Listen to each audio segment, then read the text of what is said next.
Hello la team. Donc aujourd'hui on fait une deck profile de mon deck canine pur avec lequel j'ai top au WCQ de Fécamp. Donc voilà, on finit 11ème, score de X2. On perd les deux dernières, mais le deck répond plutôt bien. Puis je pense que c'est une bonne deck pour le prochain format avec quelques updates. Donc je vous présente ça.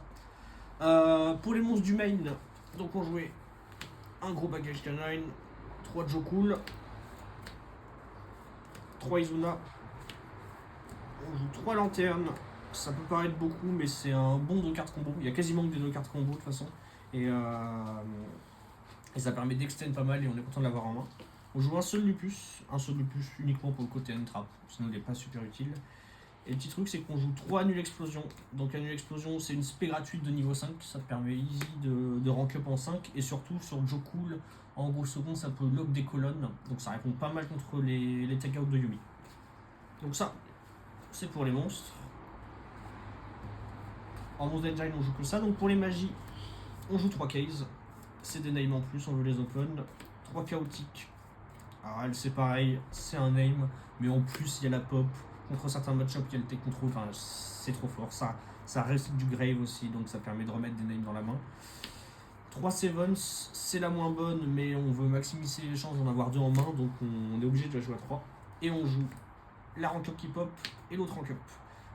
Elle permet d'OTK sur certaines lignes, c'est vraiment pas mal. Et on est content d'en avoir 2 parce qu'elle intervient plus souvent qu'on ne le pense et elle peut dodge des imperms sur Reaper. Donc c'est plutôt cool. Ça c'est pour les magies. Ensuite, je passe au free spot. Côté free spot, on joue 3 Fuva obligatoires. Genre vraiment. Bon, je les ai pas touchés. Hein. Pas vu du tournoi, pardon, mais trop fort. 3 H, counter les Fuva ou d'autres interactions, c'est plutôt cool. Après, c'était que des 2 off. On joue 2 Nib, 2 Bell, 2 Ogre, 2 Droplets. Et les 2 dernières, c'est Call by TTT. Alors, Ogre c'est trop fort contre Vanquish Canine. C'est pas mauvais contre Yumi. Belle, c'était plutôt pour la polyvalence. Elle est pas mauvaise pour remonter des boards. Nib c'est couplet ou plus 1. Et Droplet, à la base c'était des Imperm. On est parti sur Droplet parce que Imperm conflicte avec Izuna. Et elle servait pas si mal. Et puis ça, c'est trop fort. TTT, c'est une carte de tricheur. Et Callby, un peu moins bien dans ce format avec Yumi, qui va la dodge facilement, mais ça reste vraiment une carte qui est globalement trop forte. Et ça va pouvoir negate le droll qui fait plutôt mal à l'engine. Liste à 40, pas une carte de plus. On veut maximiser les chances d'avoir genre vraiment 2 niveaux 5 dans les mains, plus un extender. Comme ça permet de jouer sous plusieurs entraps plus facilement. Pour l'extra, on joue une mono SP. Certains setups un peu bizarres. Donc, on joue le C104 pour le package avec Nash. Donc, le package Nash, C104, on l'équipe. On a la rank up là-dessus. Et on finit sur le gros monsieur qui lui permet non seulement de pop 1 sur case pour cette une quick spell, mais en plus, sinon, dès qu'il se résout, c'est fini. En X6 5 générique, on joue Valon, on joue le Hound et on a le Nash. À côté de ça, on va jouer évidemment les 2 Reapers, les 2 loups-garous avec les rank up. Voilà, ça c'est plutôt classique. Celle-là est un peu spicy, mais contre Yumi, elle va permettre de tempo pas mal. Si tu l'as fait avec Lupus, elle est pas targetable, pas destructible, il n'y a pas beaucoup d'out d'engine. Et après, tu peux éventuellement partir sur un gros Zeus pendant le tour adverse pour pouvoir toujours faire l'effet de Zeus avec Lupus en dessous, donc pas targetable, c'est n'importe quoi. Les 3 dernières, on joue une autre target à 7 Station pour aller chercher Izuna. Et après le support, on pourra chercher la nouvelle. On joue le Dragon X6 qui était pas bon, je l'ai pas sorti du tournoi, mais je voulais la tester. Je vous conseille pas de le jouer parce que ça demande 3 niveaux 5. Mais tu peux avoir des OTK surprises et on joue le Typhon si jamais on a le mono Lupis en main. Voilà, ça c'est pour l'extra. Je virais bien le Dragon X6 pour peut-être autre chose, mais vu que le support arrive, ça va pouvoir se redéfinir par après. Au niveau du side, on joue 3 Purulia, majoritairement contre Vanquish. J'ai tag qu'un seul Vanquish et je l'ai pas vu, donc j'ai pas de retour là-dessus.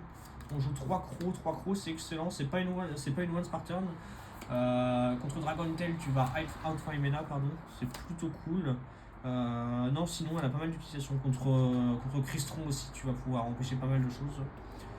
On joue 3 strikes. Alors c'était 3 jugements, mais j'ai voulu jouer post-ban list pour déjà m'entraîner. Ça fait globalement la même chose, c'est trop fort. À côté de ça, on joue 2 Fenrir contre Yumi, c'est trop bien, ça remonte trop bien le board, ça crée un peu de CA et l'effet est trop contraignant. Yumi, ça met une pression de zinzin sur le terrain et donc il est obligé de jouer différemment.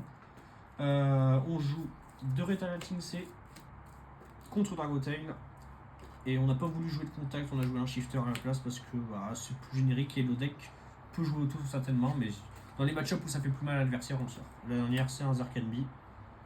Voilà, pas de commentaire là-dessus. Hop. Donc voilà. Petit WCQ, un peu moins d'une centaine de joueurs, mais belle organisation, beau tournoi, c'était bien sympa. C'est la première fois que l'organisateur planifie ça, mais pour le coup, ça a fait plaisir. Donc je remercie les copains de l'équipe, les copains de la TSO qui sauront se reconnaître, qui m'ont bien aidé dans le training et qui ont fait le déplacement avec moi. Merci aussi à tous les copains de Rouen, donc je n'énumère pas un par un, mais ils se reconnaîtront, qui étaient là, qui on a échangé et tout. C'est toujours un plaisir de les croiser. Merci à la boutique au coin du dé d'Elbeuf de toujours nous suivre et à Mig de nous supporter dans nos aventures. Puis voilà, on vous remercie d'avoir regardé ça, puis on se donne rendez-vous à Lille. Tchuss.